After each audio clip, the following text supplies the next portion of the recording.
Imagine walking into a really busy coffee shop. You finally reach the front of the line, you smile at the worker, and you accidentally say, "Give me coffee." Oh, no, that is a classic mistake. Right. I mean, you didn't mean to sound rude at all. You just wanted a coffee. But instantly you realize you just broke this, like, invisible cultural rule. Yeah, navigating a new language can definitely feel like walking through a minefield of those invisible rules. It really can. And welcome to this deep dive, by the way. Today, we're going to tear down that wall between textbook English and real-life English. We're walking through a simple day in English. Exactly. We're going to follow a typical daily routine from the moment your alarm clock rings in the morning to the moment you go to sleep at night. And just for you listening, whether you're traveling or trying to survive an office environment or just hoping to make a new friend, this conversation is designed to give you the exact tools you need. We're focusing purely on the most useful phrases, the essential vocabulary. No complicated grammar books today. None at all. Because there is a golden rule we need to establish right now before we do anything else. And that is, simple English is real English. I love that. Simple English is real English. Native speakers do not walk around using highly complex grammar all day long. They really don't. They use short, clear sentences. You don't need absolute perfection to start speaking. You just need, a handful of reliable phrases and the courage to practice a little bit every day. Right. Which brings us to the morning. I always freeze up in the morning. Yeah. I know the words, but before I've had my coffee, putting a whole sentence together feels impossible. Oh, totally understandable. But the morning routine is actually the perfect place to start Why that? because it's the most predictable part of your day. All right. So a very natural time to wake up is, say, 7 o'clock. It's a standard time, not too early, not too late. Right. And from there, we use really basic action phrases. You get out of bed, you brush your teeth, you wash your face. Notice how we pair those really simple verbs with the actions. Get, brush, wash. But there was another common phrase people use in the morning, taking a quick shower. Ah, yes, a quick shower. We don't just say short shower, we say quick. Yeah, because quick implies saving time, which is a huge cultural value in the morning routine. A quick shower saves time before work and, it saves water. It shows you're moving with purpose. Exactly. Then we get to breakfast. The classic items are toast and eggs. Or if you need something faster, maybe cereal or a banana. Right. And I will often say, I'm going to grab a banana. The word grab sounds so much more natural to me than saying, I will eat one banana. Grab is a perfect example of real English. Yeah. It just means you were taking it quickly on your way out the door. You grab it and go. Exactly. And of course, you need something to drink. Coffee is the default for a lot of people, but warm water or tea are also super common. So we've eaten, we've grabbed our coffee, and now we leave the house. We commute. Right, the commute. We take the bus or we drive. And if we drive, we hit traffic. Ugh. Traffic is a universal nightmare. It just means the roads are packed with cars, everything is moving slowly, and literally no one is happy about it. It is a shared frustration, for sure. But, complaining about traffic actually leads us perfectly into the concept of small talk. Oh, that's so true. When you finally arrive at work or school, you see your coworkers or your classmates or your neighbors. Small talk is just that simple, friendly conversation you have with them. I always think of small talk like a quick warm-up stretch before a workout. That's a great way to put it. Yeah, you don't just run up to a coworker and start talking about a heavy, serious project. You do a little social stretching first. And the classic question is, how were you today? But the problem is, a lot of beginners are trained to only give one answer to that. I am good. Oh yeah, I am good. And while I am good is perfectly fine, it's kind of a closed door. It ends the conversation right there. Right, if you ask how I am, and I just say good, there's nowhere else for us to go. Exactly. So what are some other options to keep that conversational door open? Well, you can say I am fine, or I am okay, or I am tired. But a really excellent phrase to use is I am a little sleepy. I am a little sleepy. Now, a little means not very much, just slightly. But why is I am a little sleepy a better answer? Because it naturally invites human connection. It prompts a follow-up question. If you tell a coworker you are a little sleepy, they will naturally ask, oh, did you sleep late? Or did you watch a movie late last night? I see. Yeah, you've given them a small piece of information about your life, and it invites a story. It's a really low-pressure way to build a relationship. So now that we've done our social stretching, we are out in the real world, buying things, finding our way around. And the coffee shop is the ultimate testing ground for this. It really is a high-pressure environment.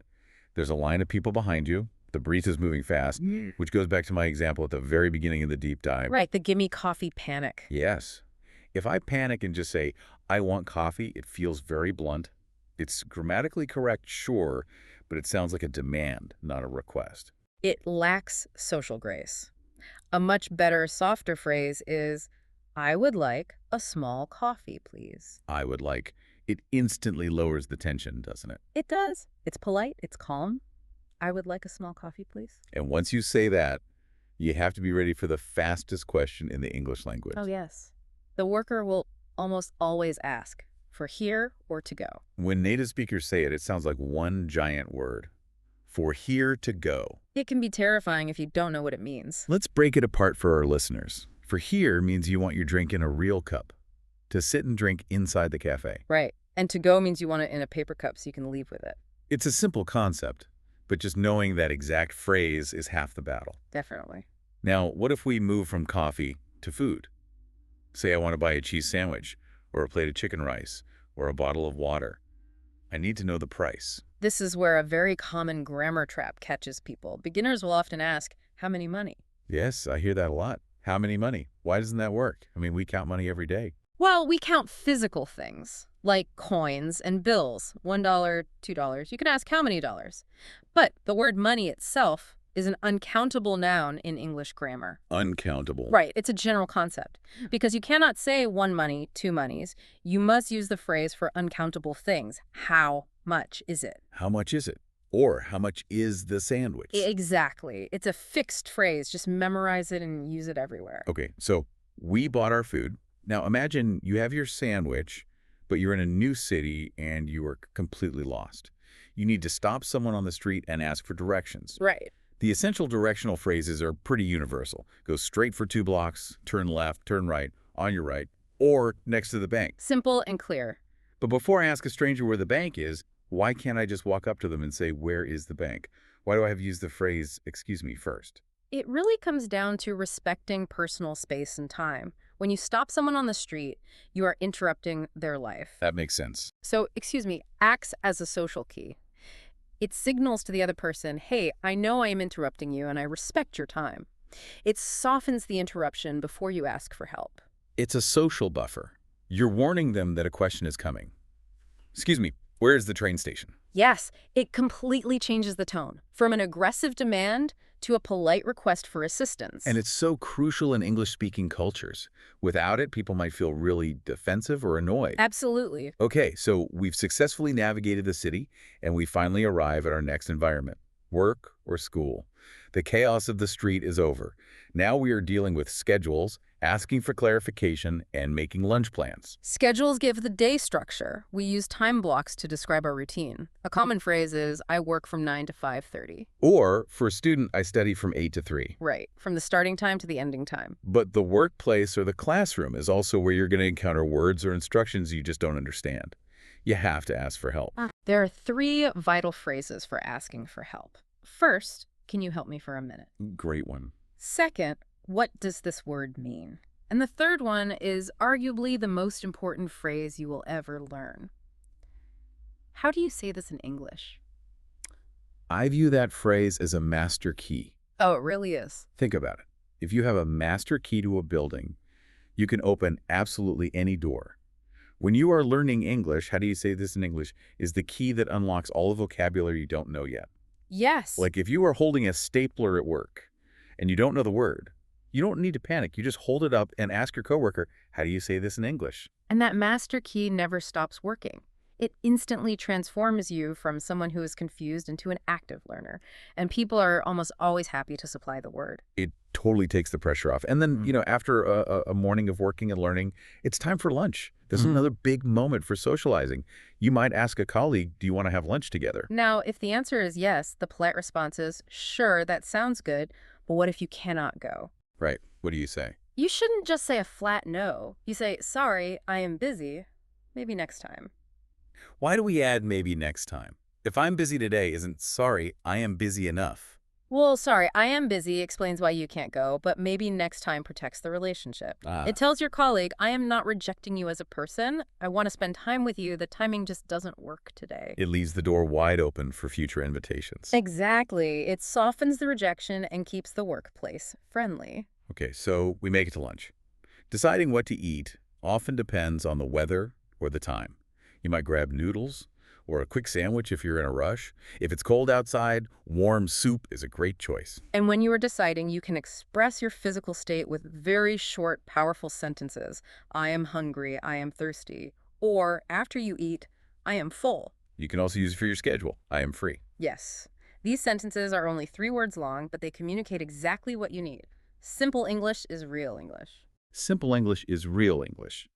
So the workday eventually ends. We enter the evening, which means winding down, going home, and reflecting on the day. And when you're leaving work, you usually have one last bit of small talk with your colleagues.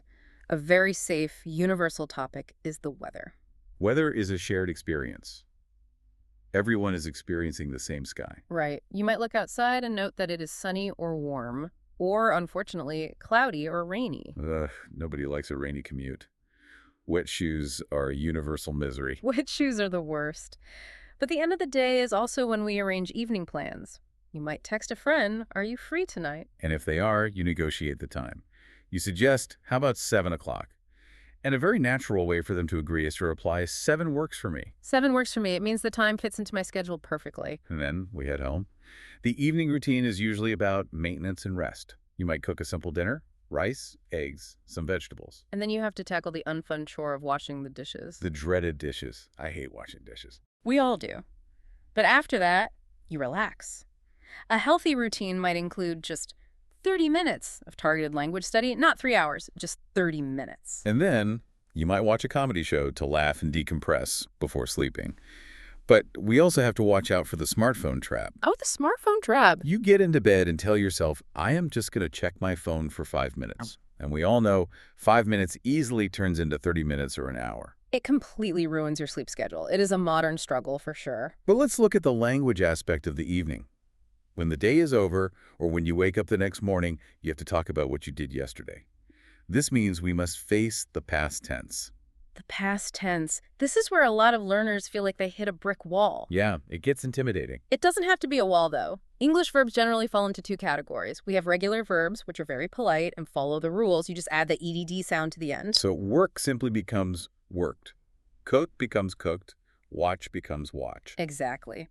Those are the friendly verbs. They behave. But then we have the irregular verbs, the rule breakers. Yes. They change their shape entirely. Have becomes had. Eat changes to ate. Drink becomes drank. Go turns into went. And buy becomes bought. You just had to memorize those rule breakers. I went to the store and bought food. Right. But making a statement is one thing. What happens when I want to make a negative sentence in the past tense or ask a question about yesterday? That is where the grammar feels really tangled for people. Well, there's a beautiful rule that solves this completely. When you want to make a negative sentence about the past, you use the word didn't. Didn't. But the secret is you use didn't alongside the normal present tense form of the main verb. Oh, I love this rule. I actually like to picture the word did or didn't as a time machine. A time machine. Yeah, think about it physically. Does all the heavy lifting of traveling back into the past? Because the word did is carrying the sentence into the past tense. The main verb, like eat or watch, gets to just relax. Oh, I see. It stays comfortably in the present tense. It doesn't have to put in any work. That time machine visual is perfect, actually. So you say, I didn't watch TV. The didn't is in the past, so watch stays normal. Right. You do not say, I didn't watch TV. That would be like putting 2 time machines in the same sentence. Exactly. We don't need 2 time machines. And the same mechanism works for questions. You use did to jump to the past. Did you eat? The did is the time machine. Eat gets to relax. You never say, did you ate? Never. But it is important to acknowledge that learners are going to slip up. You might be speaking quickly and accidentally say, I eated the food instead of I ate. And the fear of making that exact mistake stops so many people from opening their mouths. And it shouldn't. If you take away anything from this deep dive, let it be this. The ultimate goal of language is communication, not perfection. Communication, not perfection. If you are hungry and you say, I eated, no one is going to misunderstand you. They will know exactly what you mean. The message was successfully delivered. Do not let the fear of a small grammatical error silence you. I love that. If you get the idea out of your head and into the world, you have succeeded. Building on that, the most effective way to improve is through consistency, not intensity. 10 minutes of practice every single day will give you vastly better results than 0 minutes all week and then trying to study for 3 hours on Sunday. 10 minutes a day is completely manageable. I mean, Yeah. you can do that while washing those dreaded dishes. You really can. And when you are practicing for those 10 minutes, use a simple 3-step approach to repetition. First, listen to a conversation once just for understanding. Don't worry about catching every single word. Just try to grasp the main idea. Okay, step 1, listen for the big picture. Step 2, listen again, but this time focus on speaking. Try to physically repeat the phrases out loud, matching the rhythm. Step 2, get your mouth moving. Finally, step 3, listen one more time to solidify your confidence. By that third listen, the vocabulary will feel familiar. The pathways in your brain are really starting to recognize the patterns. So to everyone listening, remember the power of short sentences. You do not need to construct a beautiful, complex paragraph to order a coffee or make a friend at lunch. Not at all. I am hungry. 7 works for me. I would like a coffee, please. These tiny, simple tools are what actually build your day and those small mistakes. Yeah. They're just proof that you are actively learning. They are stepping stones to fluency. We have journeyed through a full day today. Waking up, navigating the high-pressure coffee shop, using our master key at work, and finally riding our time machine into the past tense. A simple, practical day in English. So as you go about the rest of your day, I want to leave you with a final thought to ponder.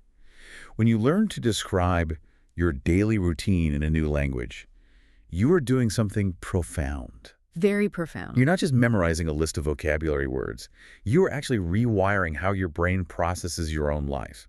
When you're standing at the sink and you force yourself to think, I'm washing the dishes, it forces you to pay attention to that action. It takes the boring, invisible moments of your everyday life and makes them feel brand new again. Learning a language essentially gives you a fresh lens to view your own daily existence. It really does.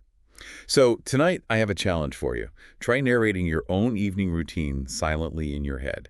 As you move through your home, tell yourself the story in English. I am cooking dinner. I didn't watch TV. I am a little tired. Think about how we started this deep dive, staring at that massive, intimidating wall of a new language. Yeah. It looks much more like a series of small, manageable steps now. Because you don't jump over the wall all at once. You take it one simple sentence at a time. Keep practicing, keep listening, and most importantly, keep speaking. Simple English is real English. Thanks for joining us on this deep dive. See you next time.